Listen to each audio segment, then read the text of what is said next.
We can be big helpers together. What's first on the list? I'll give you some clues. It's Katerina's favorite food. Hmm. It's long, skinny, and liquidy. Hmm. And sometimes you eat it with tomato sauce. Women, okay, men, okay. Like, instead of put you in trouble, basically. Because I still care about you. I want you to be in trouble. I don't want to be like, I see, that's story outside when I didn't do nothing. That's an interesting story. And no one knows. Well, few people know. Because. Hello, sir. Can you hear me? Can you hear me?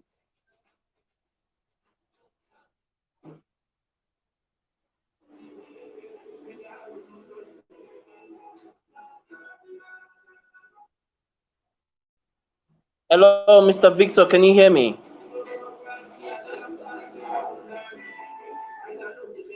Hello?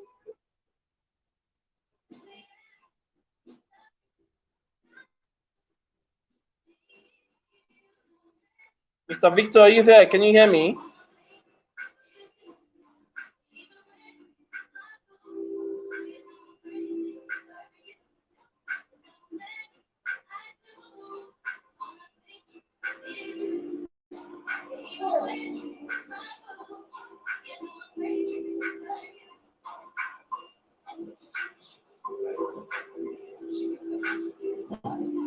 Okay, good evening. If you can hear me, I'm still trying to get the link so I could share to, or I can share to everyone. I know someone has joined us. Please, okay. Uh, Welcome to day one evening session. So trying to get our guests up and coming. So please hold on while we'll try to bring our guests up.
Okay, good evening, everyone, and sorry for the delays. I'm trying to get our guests up and running, and Okay, so whilst we are waiting for our guests to come up, please, if you can hear me, just drop a comment. I'm using the second, my second gadget, not the main gadget. So definitely, I am having about two gadgets that I need to just, control at the same time. So please, I would need to know if you are here with me and you can hear me. Kindly just drop a comment. Just say something. Let me know that you can hear me and I am live. So here we have about 10 persons watching us now. So I want to expect that the 10 of us can hear me.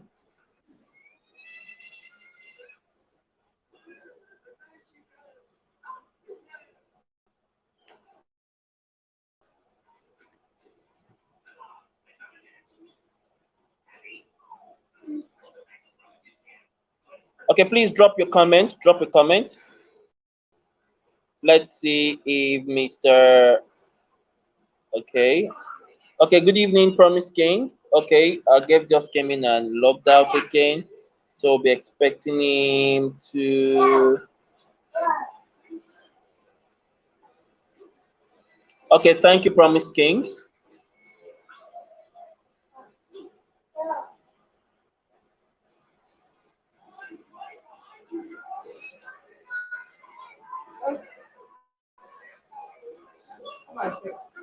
Okay, so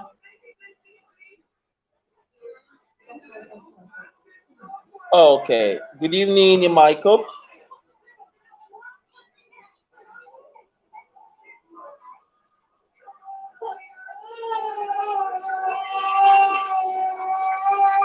Good evening. Good evening. Please come in. Good evening. Good evening. Good evening. Good evening. Good evening. Okay, let's see if it's in.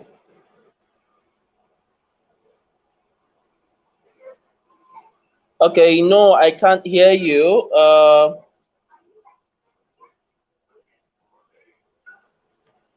Okay, let's see if it's coming up. Um,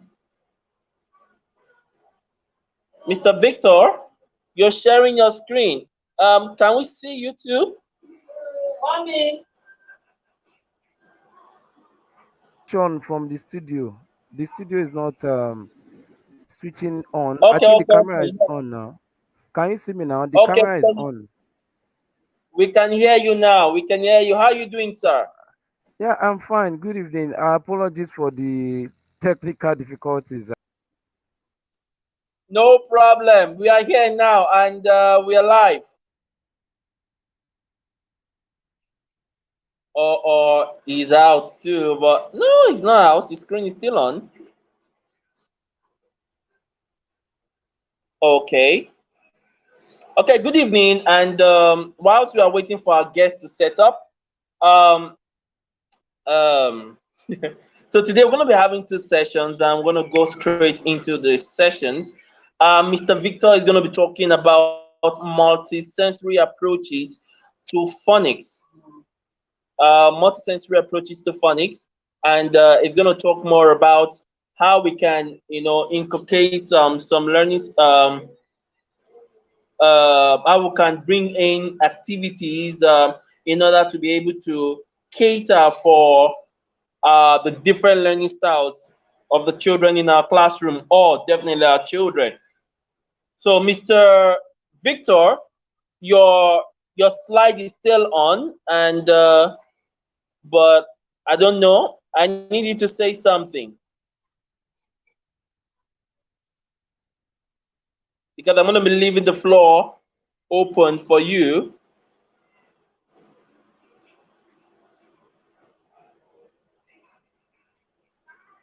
Okay, so whilst we are waiting for Mr. Victor, let's just go straight into. So we're gonna be doing two things at the same time, so that we don't. Now, number one, I'm supposed to take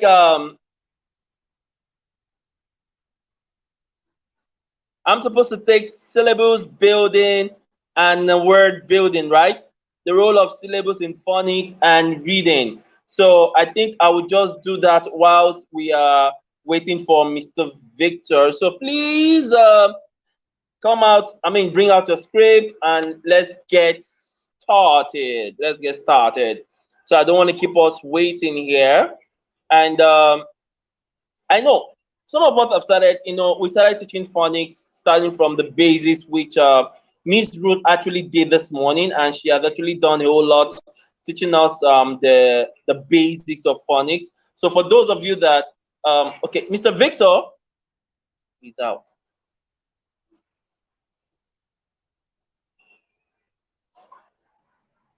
I'm not out. I'm here with you. I'm Okay, okay, here. okay. So I'm going to be bringing both you and your slides in. Okay, are we good? Okay. Yeah, we're good.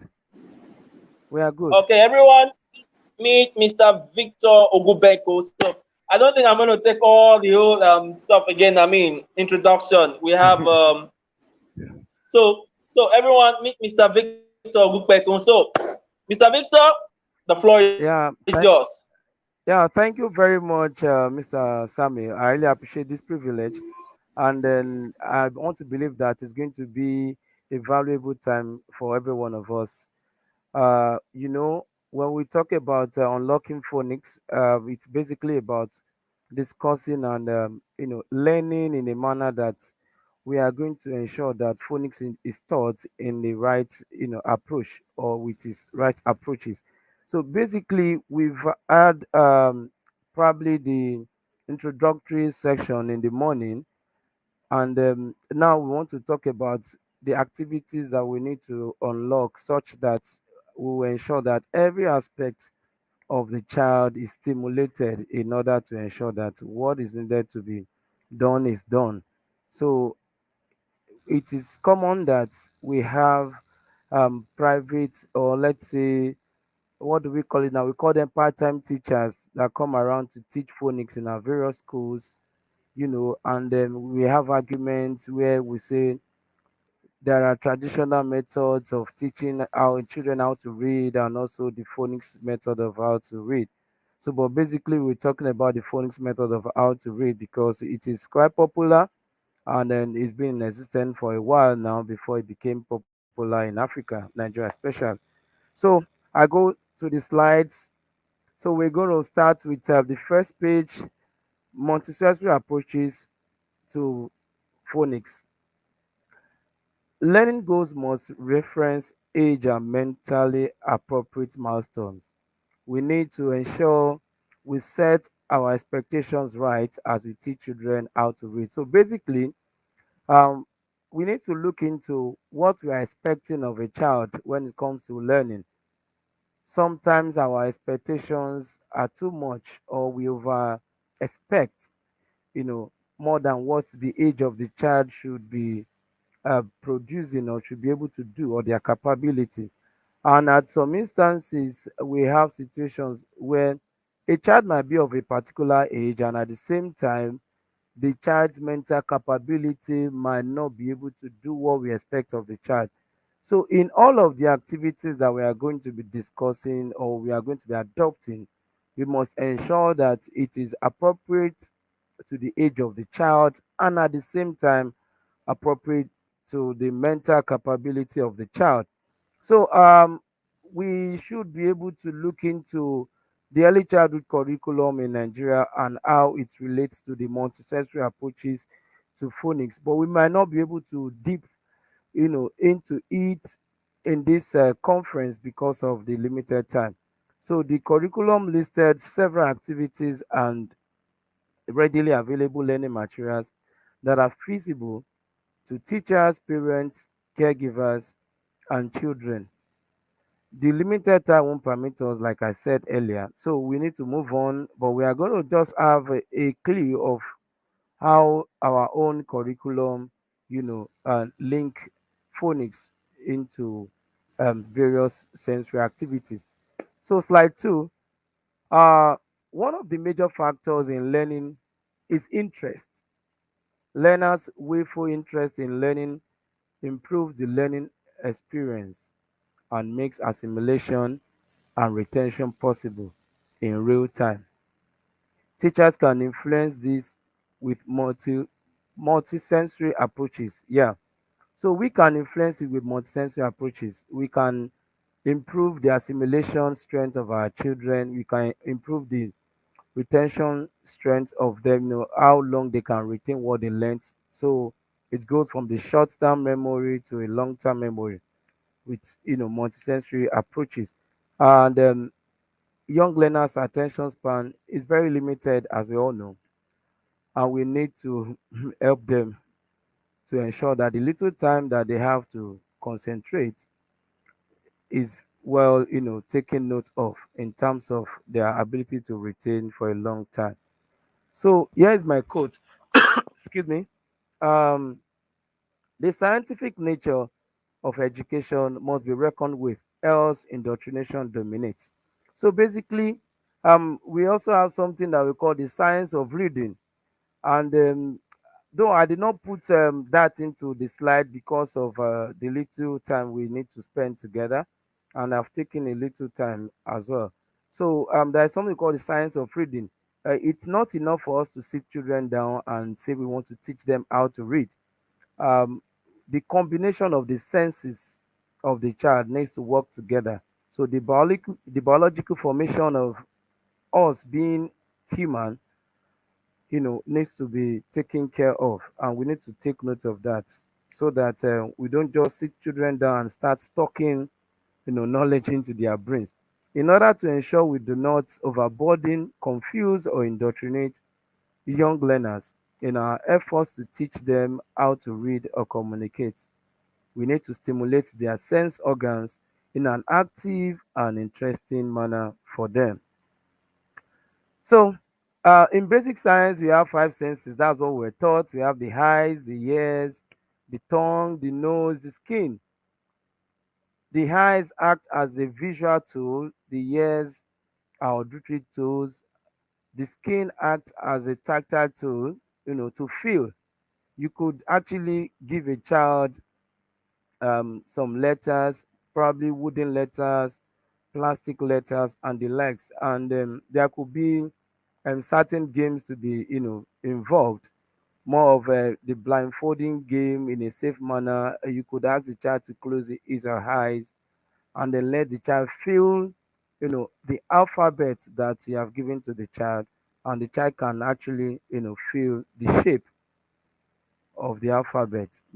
So that is what that does. Then other physical features of the body act as a kinesthetic tool for mobility. Yes, you know, when we talk about the kinesthetic tool for mobility, we can look at the legs, the hands, the whole of the body as a whole, the movement, how it's, relates to materials that we are using or we want to use to actually teach our learners.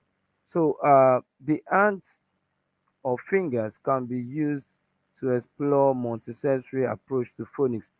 Just as we have in the image at the side, we can see a child forming the word cat with the fingers on a powdery substance. So it could be, and sometimes we say sound tray, rather sound tray, and some will use semovita, some will use gari, some local food that children can actually relate with. They pour them on a tray and then allow children to explore. So we look at the role of the tongue. Yes, the role of the tongue seems underrated, yet it plays a significant role in correct pronunciation of words or in the production of sounds, in correct sound production. The following questions will be addressed at this conference. Why do we have to explore multisensory approaches to teach phonics to young learners? Do we consider the influence of activity based learning on a child's reading ability? How do we stimulate the child's physiological features in relation to their effect on the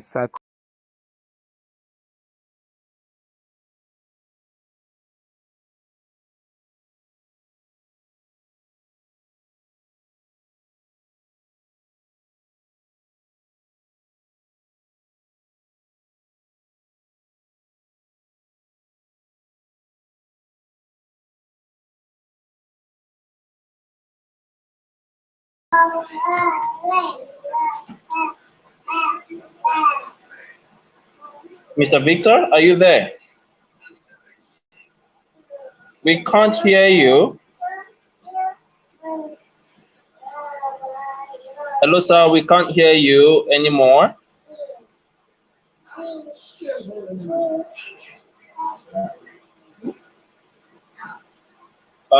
Can you hear me? Okay. Okay. So, the audience, you all also get to interact with us. If you can hear him, you can also drop. Let it not be it's from my end alone. But Mr. Victor, your slides are still on.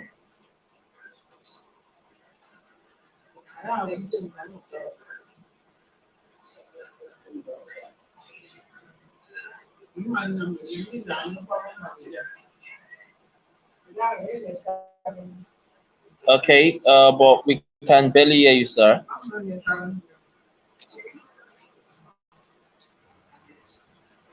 what's happening? Okay, now we can. Hello, Now can I you? Okay, can. good, Yeah, good. I can hear you now. Okay, good. I can hear All you right. now. So, So we were talking about questions to be raised or the questions we need to address at this conference. So the first one is, why do we have to explore multisensory approaches to teach phonics to young learners? Do we consider the influence of activity-based learning on a child's reading ability? How do we stimulate the child's physiological features? We're talking about the parts of the body of the child, the physiological features of the child in relation to the effects on the psychomotor, the cognitive, and the affective learning domains of the child. The fourth one is what is the relationship between a child's sensory strength and the ability to read? So these four questions are going to be addressed tonight. And here we go. The above are some of the questions we will focus on. Why do we have to explore multisensory approaches to teach phonics to young learners?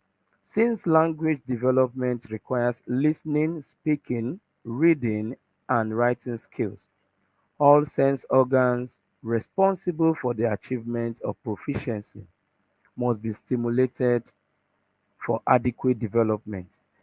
Basically, childhood education is about the development of the child. And when we're talking about the development of the child, we are basically talking about the development of the senses of the child. So, those are some of the primary goals of early childhood education. And in language development, we must ensure that all these aspects that will help the child to develop the language elements, which are listening, speaking, reading, and writing, will be developed using multisensory approaches. So basically, we'll be looking at each of these skills in brief. Listening skills require okay. the Hold on, sir. auditive. Hold on, sir. Hold on. Hold on for interrupting you, Mr. Victor. Sorry, hold on. Can you hear me, sir? I can. Okay, sir. Okay, just in a minute, so let's get the audience feedback because I don't know if it's a hold back from network that it delays because I know when you're streaming, there's always a delay of like 1 to 3 seconds. It's normal for all platforms. So I want to start again by asking, can we hear our guests? Can we all hear our guests? If I get 2 to 3 responses, I think we'll move on.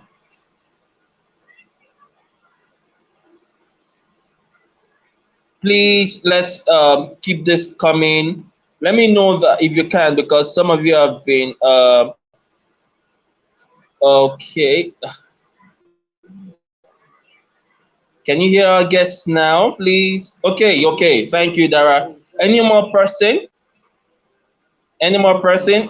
I actually told Mr. Victor to hold on. Okay.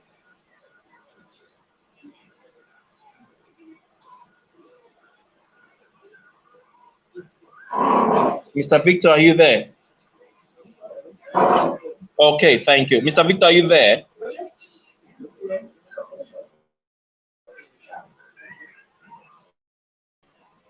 Okay. Mr. Victor, please go ahead. Go on. Yes, go on. They can hear you now.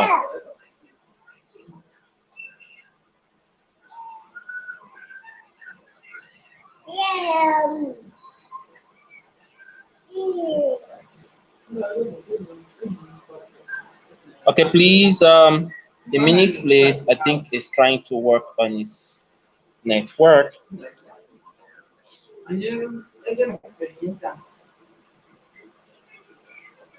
Okay, so Can you hear me? Okay, I think yes, I better loud okay, and clear okay, now. Loud and clear now. okay. Loud and clear. Mr. Victor, All please right. go on. Okay. All right. Thank you. So, basically, we were talking about somebody's writing something. All right. We were talking about the things we need to do to explore the multisensory approaches, and we said that since language development requires listening, speaking, reading, and writing skills. All sense organs responsible for the achievement of proficiency must be stimulated for adequate development. Listening skills requires the auditory sense and other components of effective skills like concentration, patience, and focus needs to be developed. So, aside from the fact that we need our ears to listen, we also need to ensure that children have activities that could interest them to concentrate, to be patient, and also to remain focused. So these that I just mentioned fall under the affective skills in the learning domain. So we can see that not just about the alphabet and the sounds. For a child to be able to recall, there must be some level of retention of the knowledge. So once there is concentration, there will be better understanding of the concept. So for a child to develop a better listening skill, we need to stimulate the ears, and we are going to see how that could be done as we move on. Now, let's move on. Speaking skills. Speaking skills requires the tongue and other components of affective skills, like patience in speech production for correct pronunciation and breath control. So, we could have a child that hurriedly speak, and that will affect the pronunciation of words, definitely. And we could also have some children with delayed milestone in speech production. And then some of those kind of children are children that parents will feel concerned that their tongues couldn't lift up for one reason or the other, and they go for some medical examination to see what might be wrong. So we could have some children that might be delayed because of one reason or the other, but it is for us as teachers to identify what might possibly be the cause of speech delay for a child. So the tongue is one of the components of the sense organs that we need to look into after the ears or aside the ears. Then the next one is reading skills. Reading skills combine the sense of sight, hearing, and some levels of movement. That's movement skills, kinesthetic. Coordination skills are needed here too.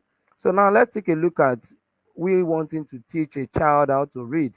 So we need the child to have a good sense of sight. The child should be able to see very well. The child should be able to hear us speak. The child should be able to also move the eyes from left to right as it is as words are written. When we want to read, we read from left to right, especially in English language. So, I think Arabic language moved from right to left. So, for the purpose of the English learners, we move from left to right. So, that is why when we are teaching our children handwriting skill or rewriting in class, we should discourage them from writing from top to bottom. For example, you want them to rewrite letter A, and then a child is writing vertically instead of horizontally. So they should take from left to right. They will take a roll, they go to the next row till they finish the page. So that is a skill to be learned. So in which the eyes will receive coordination, and at the same time the hand will also be able to write. So talking about reading skills, we need to understand that we have combination of senses that are stimulated. So, and just as the theme says, multisensory approaches. So we engage multiple senses at the same time. So we coordinate these skills that are needed to be implemented for reading efficiency. Now, the next one is writing skills. Writing skills combine the sense of sight, reading, so that's the vocal and non-vocal, hearing and movement skills. So that's the fine motor. So when we talk about multisensory approaches, we should understand that children have muscles in their hands, and then our fingers are referred to as the fine motor skill tools. These fingers are the ones that we use to make things for ourselves. A child that is not and his muscles are not properly developed in the fingers, we definitely have poor handwriting. And we have activities that we can use to help these children. Activities that we can use are, for example, the hand and eye coordination skills, the use of three dominant fingers. The three dominant fingers, if you count from your thumb to the middle fingers, those are the three dominant fingers that a child needs to develop the muscles in order to be able to coordinate for writing. So activities like using knobs, let's say in the Montessori environment, you have the knob cylinders that you can use. So if we take ourselves away from the Montessori setting, and we want children to be able to use materials that are feasible, materials that they can relate with within their homes. Some of us have leads, bottle leads. We can teach our children to use their three dominant fingers. These are the fingers that they use to eat. The same fingers you put the spoon in between to eat are the same fingers they use to write. Those three dominant fingers, I wish the camera is up to be able to demonstrate this, but you can count from your um, thumbs to your middle finger. So these three fingers are the fingers that are needed. So you can allow children to use three fingers to pick things.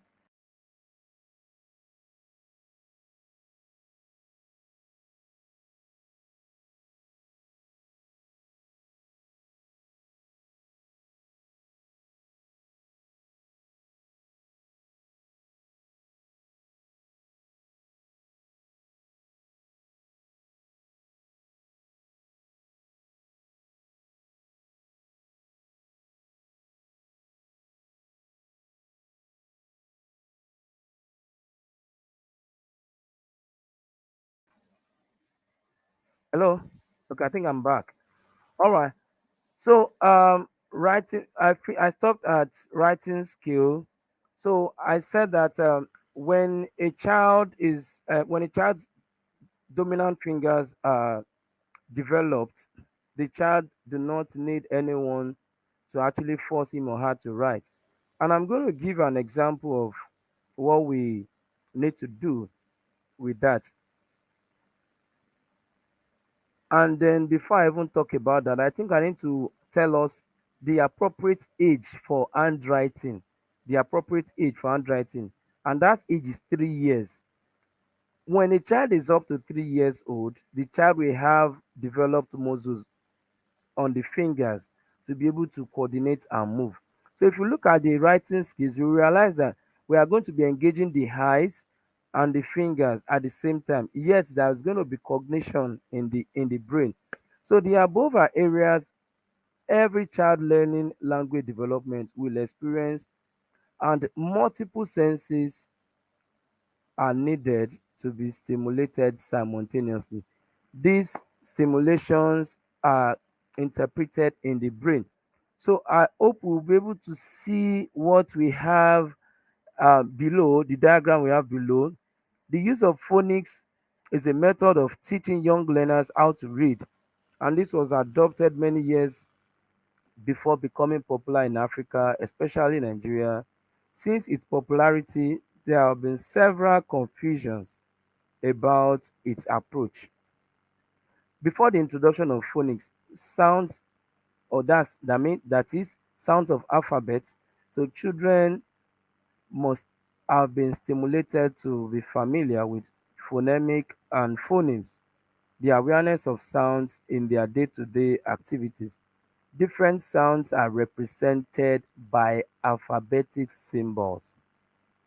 One alphabet can represent more than one sound, and we have 44 sounds but 26 alphabets in English language. So we can see the image of the brain, and we can see part of the brain and how it functions with the learning of language.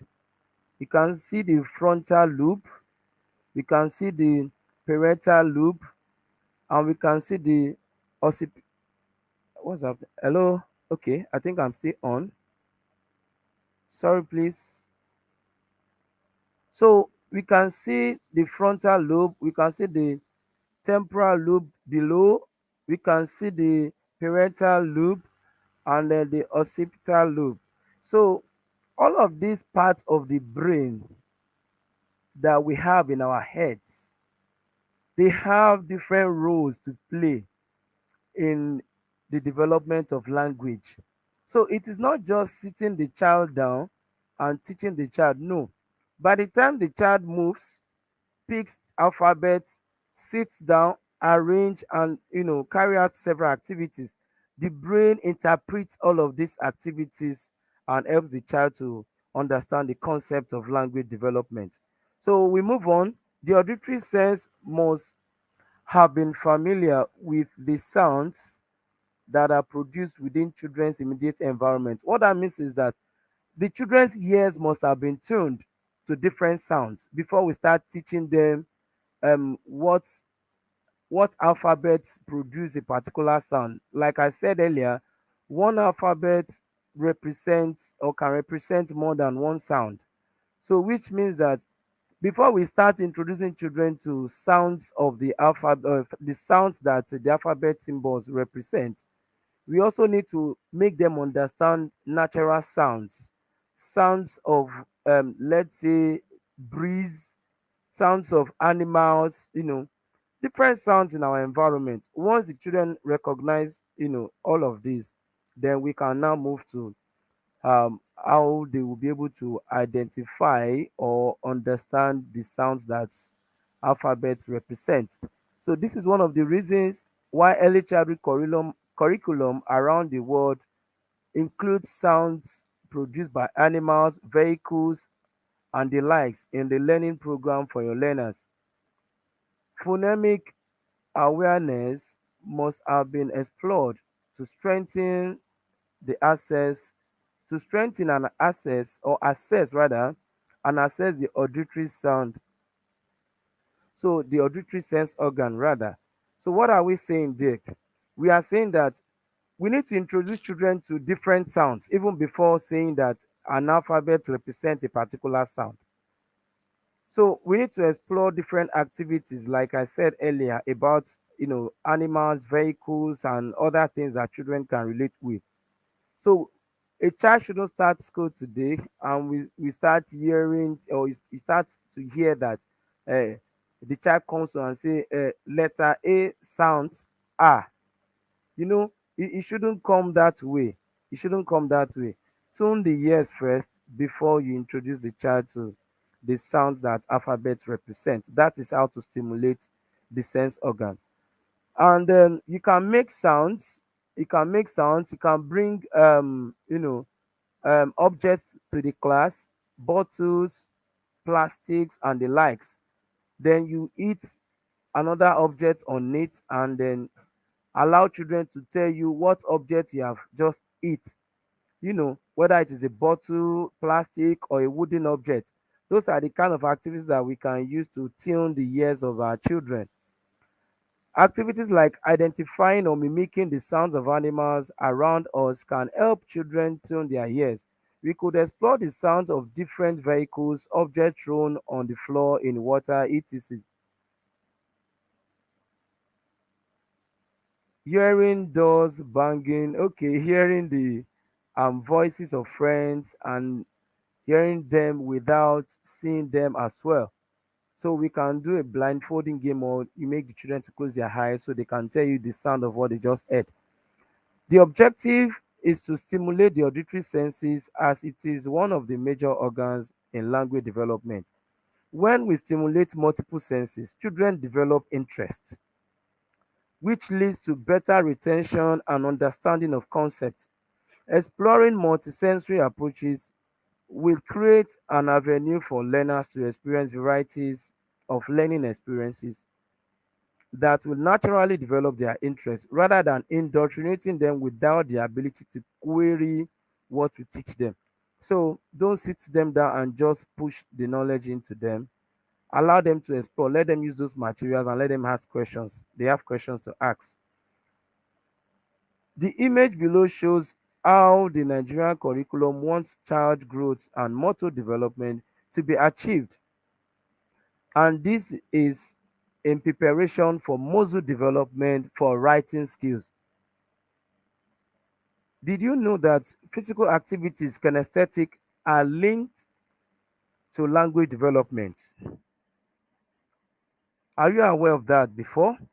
And then, I wish we could go into details about this curriculum, but if we could share this document, you will be able to see some of those things. And then I think I have a link on the first page of this slide for us to download the early childhood curriculum in Nigeria. So you can download that document and have it to explore.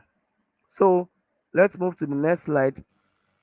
The next question is, when it comes to phonics, do we recognize the influence of activity-based learning on the child's reading ability?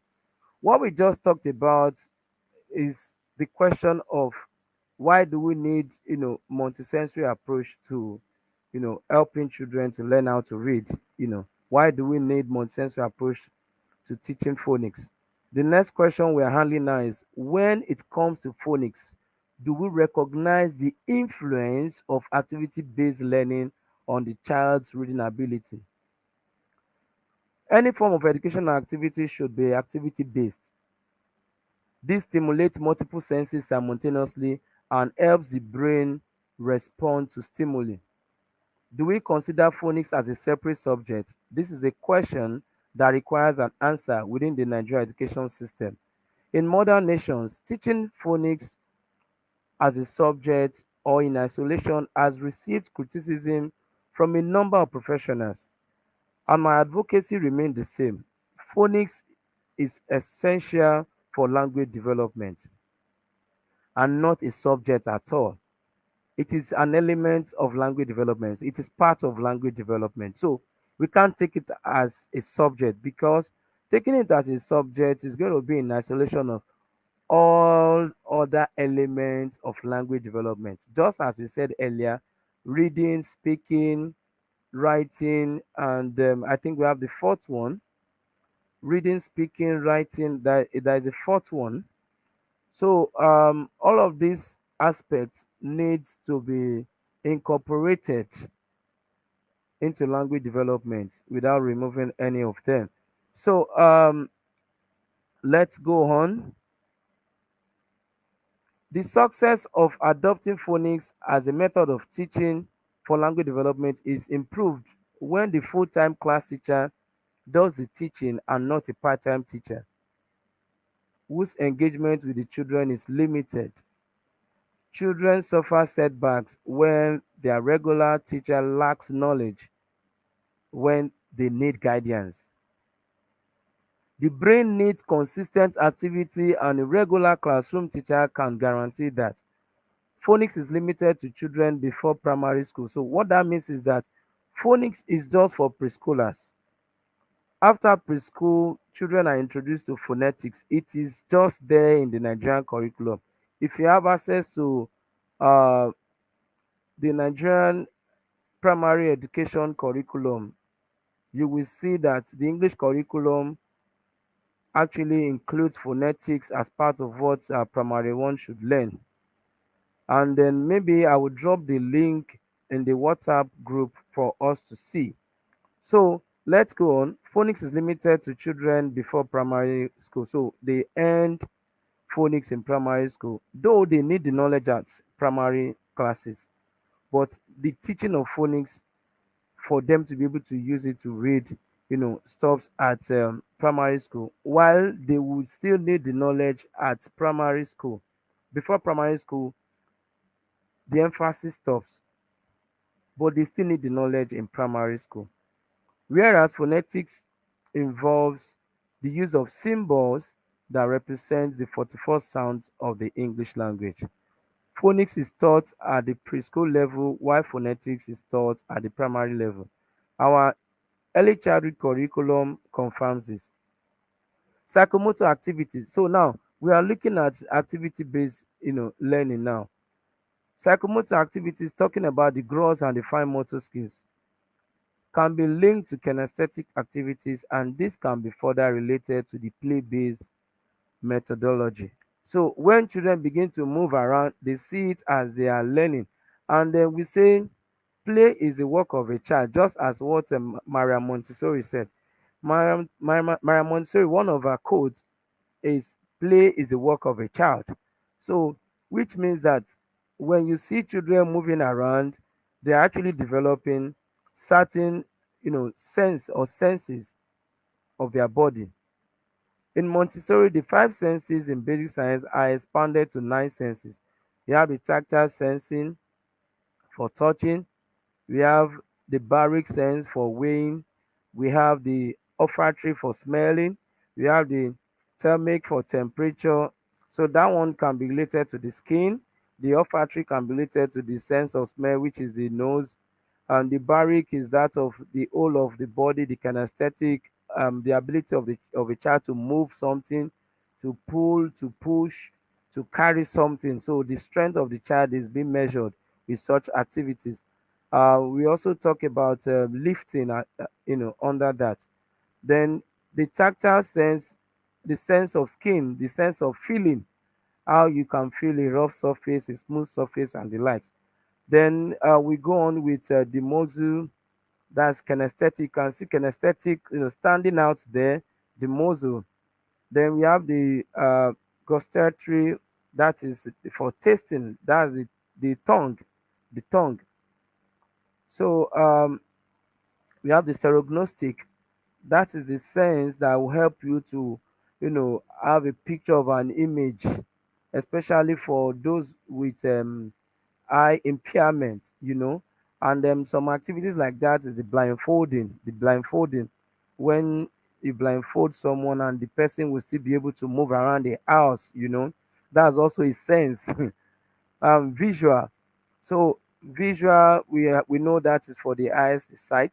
Auditory, the ears. So we can see under the Montessori, the five senses in basic science are further expanded to actually, explore other parts of the senses of our body. So when relating to muscles, include the brain muscles. Yes, the kinesthetic sense involves all parts of the body. So we're saying that it is not enough to just allow children to be redundant, you know. Wow, I'm so sorry. Someone said she can just hear me. All right. So the next slide, we're going on with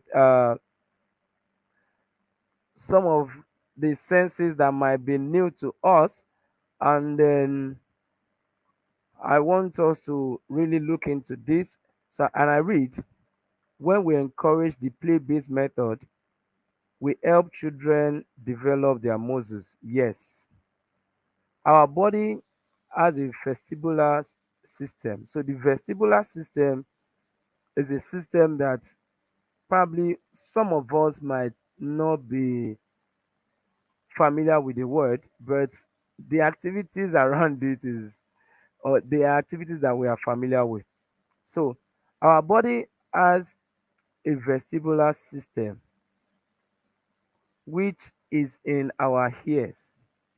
A multisensory approach to teaching stimulates learning and identifies concerns about the child's scientific or biological formation. So, I want to talk about, let me just read what the vestibular sense is about. The vestibular sense invertebrates is a sensory system that creates the sense of balance and spatial orientation for the purpose of coordinating movement with balance. Together with the,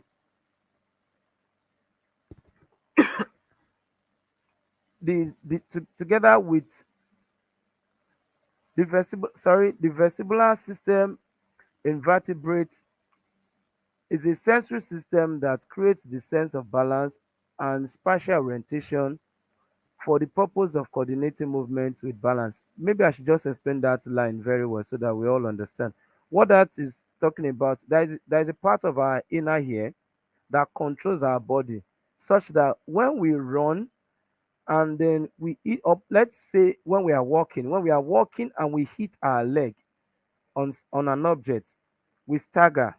We stagger for balancing. We try to, balance ourselves. That is what the vestibular sense does. It helps us to identify our position, our posture. And this type of sense must be developed even before the child gets to age 6. What that does is,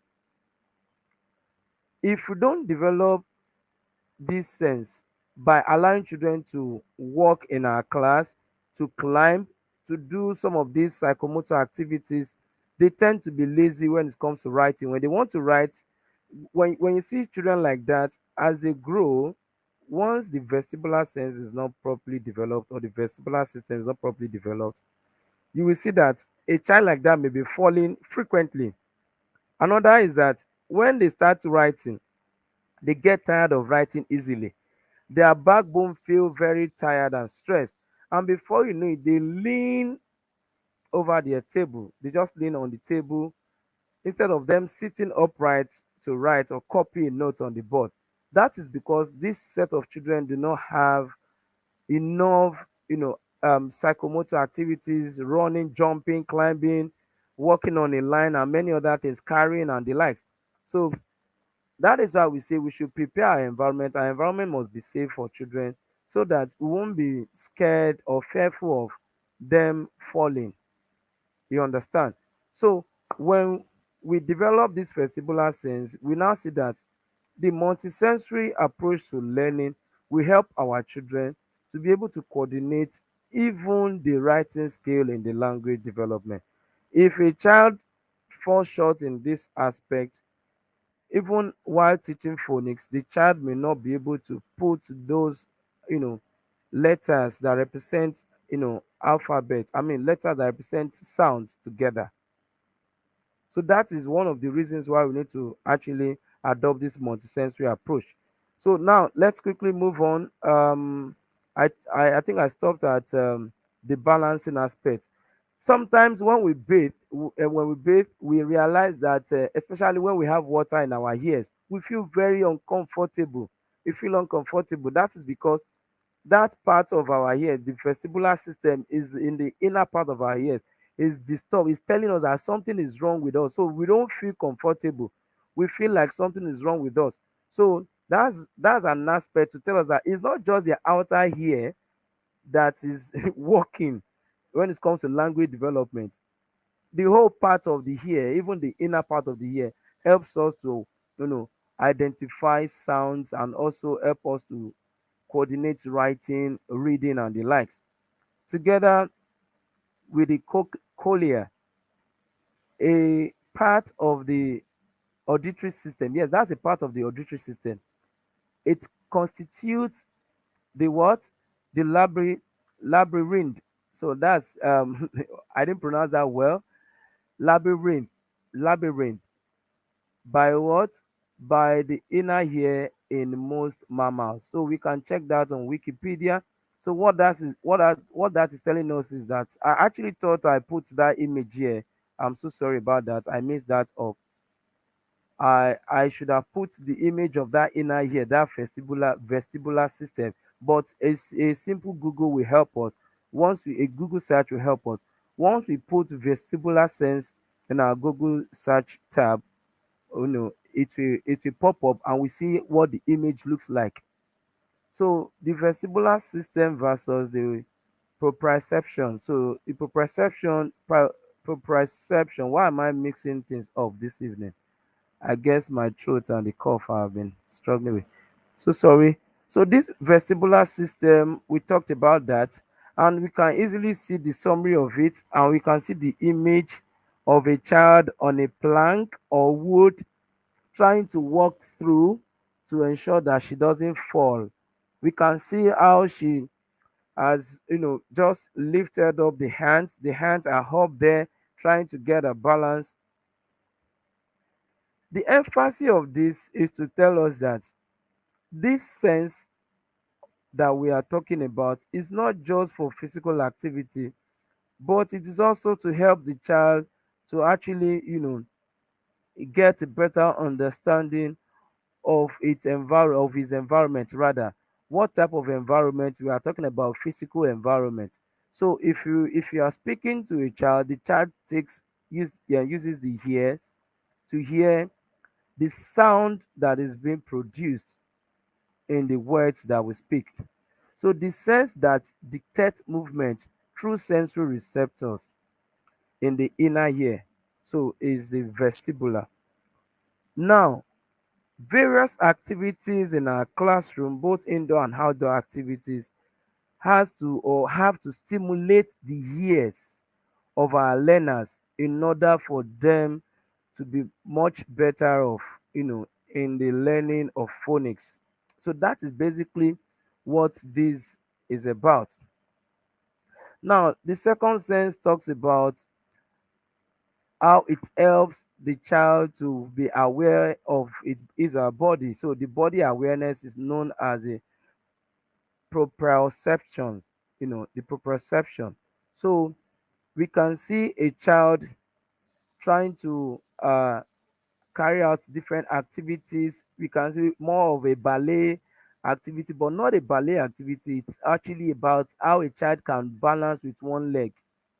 Okay, so how a child, I'm almost done. I think we have just one more slide. So how a child can balance with one leg. This is an aspect that we need to help our children to develop in our classes, not just about the sounds. So I think we have the last slide. How do we stimulate the child's physiological features in relation to their effect on the psychomotor, cognitive, and affective learning domains? Yes. How do we stimulate the child physiological features? So the physiological features simply talks about the physical features of the child. How does it actually, affect the psychomotor? That's the ability of the child to use the body parts to carry out learning, the ability of the child to also, use the brain to process information, words, sounds, and the likes. Then also how the child will be able to, use the affective learning domains. So with combination with the physical features of the child. This aspect focuses on the child's wholeness and the multisensory nature of our beings. So we as human beings, we have multiple senses, and these multiple senses are engaged at the same time. Every part of our body engages, yes. Physical structures or features are used at the same time. For example, a teacher may ask a child to say each sound in a word. He may touch each one and spell them using letter tiles or cut out letters. So these are some of the activities we can engage our children with, rather than just saying to them and allow them to listen. No, not just that. So you can have cut out papers, you can have letter tiles using the auditory organ. So the child will hear you say the word, At that moment, the auditory organ is working, the sense organ of the ear is working. The child picks up the letters representing each sound produced. At this particular point, the child is using the hands to pick the letter. So that is another sense organ. So it's more of the kinesthetic, approach where children needs to move. They have to move. So the child picks up the letter representing each sound produced by the teacher and arranges them on a book, mat, board, tray, or other provided tools. In this instance, the auditory, visual rather, and kinesthetic approaches work perfectly. Teachers can also adopt this in print, so that is, you can adopt this in possibly in a on a paper. You can type, you can just type on the system, print those things you want out, and allow children to you know get them worked on. So teachers can also adopt this in print, and this will help to identify possible deficiencies in the functionality of the sense organs or physical features of the child. One of the major benefits of multisensory approaches is that it helps teachers to observe when there is a possible defect in the eyes, ears, and overall psychomotor skill of the child's responsiveness. So basically, one of the benefits of adopting the multisensory approach is to help us to ensure that the development of the senses, which is one of the goals of early childhood education, is actually screened. So you can screen the eyes, you can screen the ears, you will know because every part of the organs, are working. They are working, you are exploring them, and you can know when a child is not listening well. You need to find out what might be the concern. When a child is not able to copy very well from the board, you need to find out. We just helped a child recently in our school to ensure that he gets his eyes tested and is using glasses now. So imagine a child that is not seeing very well. The child will certainly have a delayed milestone in his ability to read. So if you think it's just about teaching phonics without understanding that we need to explore the multisensory aspect of the child, we may actually leave the child aside, suffering silently, and some of the times we will not be able to help the child. So this is one of the benefits of adopting the multisensory approaches to phonics. Now, we talked about the eyes, we talked about the ears, and the overall psychomotor skill of the child's responsiveness, which will inform the nature of assessment report and recommendation. The fourth question, what is the relationship between a child's sensory strength and the ability to read? We can easily agree that a child who struggles with discrimination by the eyes will struggle with reading. If a child can't see well, the child won't be able to read very well. So we need to understand this when we are presenting our alphabet to the children. If a child cannot see clearly, he will have difficulty with reading and copying letters, words, and sentences.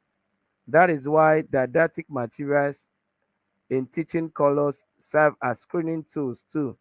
A child that struggles with speech expression may struggle with correct pronunciation and experience speech delay. Once there is a barrier to sound transmission in the ears, an auditory challenge will occur. Can we go ahead to list various multisensory activities working with movable alphabets, Play-Doh, sound trays, sorting, filling the missing sounds, moving the vowels or consonant sounds, giving a friend the next letter while spelling a word, sorting, um, touch and say, pick and say, hide and seek the missing letters, etc. Add more in relation to the age and mental capacity of the child. Thank you very much for having me. My name is Victor Ogunbekun. If our host will oblige that we ask questions, I'll be available to attend to some of our questions. Thank you very much. Okay, Mr. Victor, well done. At a point, I stopped writing because I told myself I will have to go back and watch it because okay, now to the audience, that was actually a masterclass. That was actually a masterclass. Let me not lie to you. You know, Thank you. this was supposed to be a presentation, but Mr. Victor actually took us to a training, and I knew from the onset he's going to talk about the curriculum, especially the early years curriculum, and he didn't disappoint me. He did. Thank you, Mr. Victor. Some of the comments we got was they wished the slides, or yeah, were more, were bolder, so they could actually see, you know, what is it's a portrait form. If it were to be in a landscape form, it would have actually helped out and all of that. But thank you so much, I learned a lot. I think all through the night I would just start taking notes so that we can actually get onto those that didn't really see much of the slide, so I can highlight them. Thank you very much. Please, if you have any question, drop in the comment section, and let's get Mr. Victor is going to be here in the next 5 minutes. And let me get to here. Let me just get to hear from you. What did you learn? What did you learn? What did you learn? Okay, I can still see who and who. Okay, Mr. Victor, you have to close your slide. Okay, let me remove it from here. Okay. Okay, it's removed. Okay, please let us get comments before we call it a night. I don't think I'm going to come up with the syllables and then word building. Instead, what I'm going to do is I'm going to just bring it up in the WhatsApp group instead.